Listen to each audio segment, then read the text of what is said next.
Esse é o Ancapso e nós vamos falar agora sobre o Lula, que pagou o pedágio do STF, né? Vocês sabem, o STF estava cobrando um pedágio do Lula na questão do IOF, a indicação de duas pessoas lá, duas pessoas para o TSE. A gente falou sobre isso no outro vídeo, o pessoal lançou uma notinha reclamando porque o Lula escolheu o indicado do Cássio Nunes para o STJ, e eu falei para vocês que não era indicado só do Cássio Nunes, era do Cássio Nunes, mas também de um monte de gente ligada ao Nordeste, coisa e tal, inclusive ligações com o PT e coisa e tal. Então, não é uma indicação que fosse do Cássio Nunes, mas era óbvio que aquela matéria do jornal lá era o pessoal do STF cobrando o preço do Lula, né? E o Lula tem que pagar, o Lula não tem alternativa, né? O Lula não tem outra escolha, porque a visão dele é que ele não tem o que fazer agora, ele está na mão do STF, ele entregou o governo para o STF.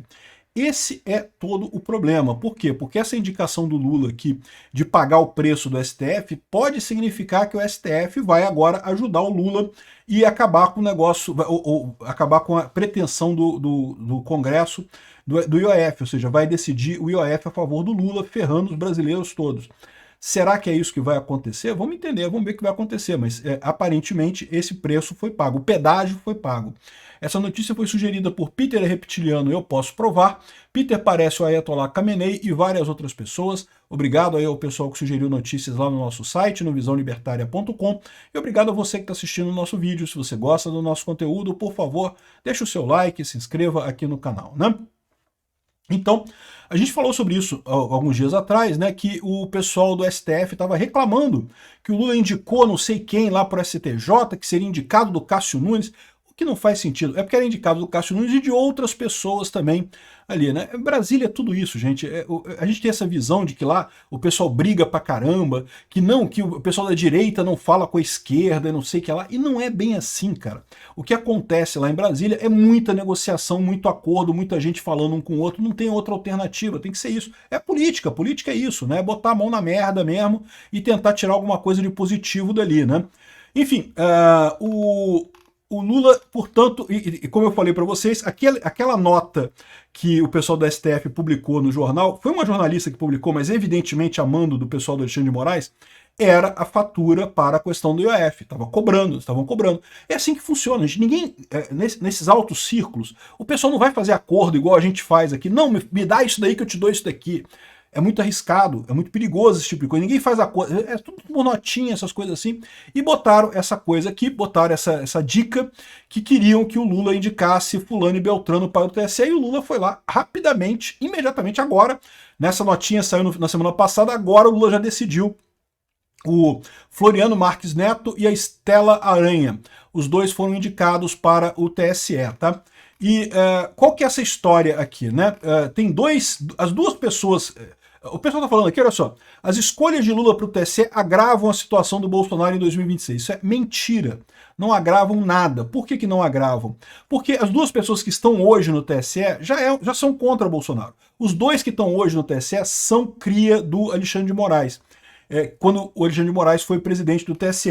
Então aqui, ó, olha só, se você olhar aqui, ó, a escolha dos novos ministros do TSE atende a um grupo do STF que ficou insatisfeito com a indicação do desembargador Carlos Brandão para uma vaga no STJ, né, em maio, né? O Dino Moraes e o Gilmar Mendes ficaram incomodados com a decisão porque Brandão era o candidato do Cássio Nunes Marques. Mas a verdade é que não era só do Cássio Nunes Marques. Estou tirando isso aqui, mas foi o recado que deram para o Lula, né? Até o final de maio, as duas cadeiras de juristas na Corte Eleitoral eram preenchidas por Azevedo Marques e André Ramos Tavares, nomes que são próximos ao ministro do STF, o Alexandre de Moraes. Eles foram empossados pelo Lula, está no primeiro ano do Lula, que tem mandato de 2 anos, né? E que presidiu o STF, o TSE naquele momento, né? A atual presidente da corte, a ministra Carmen Lúcia, apresentou 2 listas tríplices para Lula.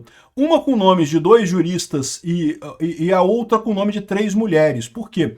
Porque a Carmen Lúcia queria que o Lula indicasse mulher. Ela sabia que se não fosse desse jeito, o Lula não ia indicar nenhuma mulher para o TSE, né? Olha como é que o Lula se importa tanto com o feminismo, com o empoderamento de mulheres, né?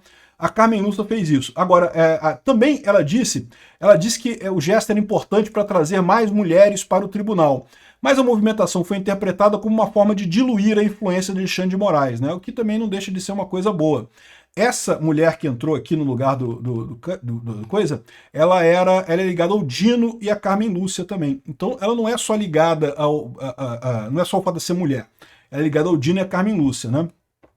Então, da lista tríplice dos homens, o Lula escolheu o Azevedo Marques. Das mulheres, o presidente não fez a escolha óbvia.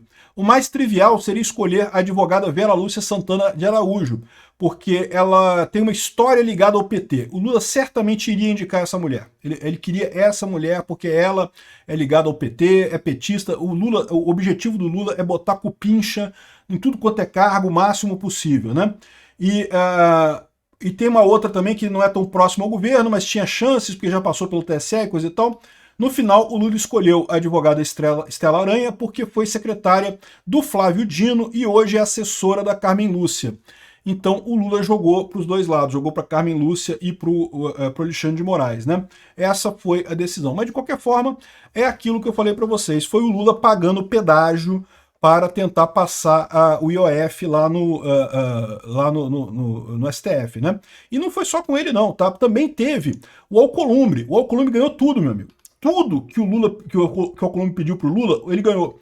O Lula tinha que fazer indicação para um monte de nomes para Correios, Banco do Brasil, ANP, um monte de indicações para agências de coisa, e o Lula aceitou tudo do Alcolumbre. É o que eu falo para vocês, o Lula está muito fragilizado, o Lula não tem poder nenhum nesse momento. O problema desse tipo de coisa é que isso vai levar o Brasil para o buraco, porque o Lula não está nem aí. Gastar dinheiro, botar gente incompetente, não está nem aí. O interesse dele é continuar viável politicamente. No desespero do Lula, pode-se fazer as maiores burrices, os maiores absurdos aqui, né? Aqui, ó. E aí, no final das contas, o Lula e o Alcolumbre concordaram, então vão indicar um monte de diretores para a ANEEL, a ANP, a ANM, a NTT, a Anatel, Banco do Brasil, Correios, não sei o que lá, tudo isso o Alcolumbre ganhou. O Alcolumbre ganhou tudo, levou tudo. Porque ele falou, ô Lula, você não tem chance nenhuma, você não tem nada, eu tenho tudo na mão aqui.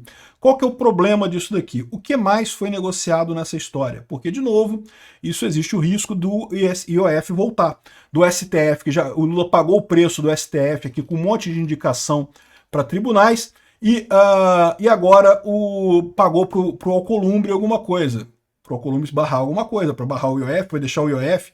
O que vai acontecer aqui não sabemos, mas certamente teve combinação nessa história aqui, né?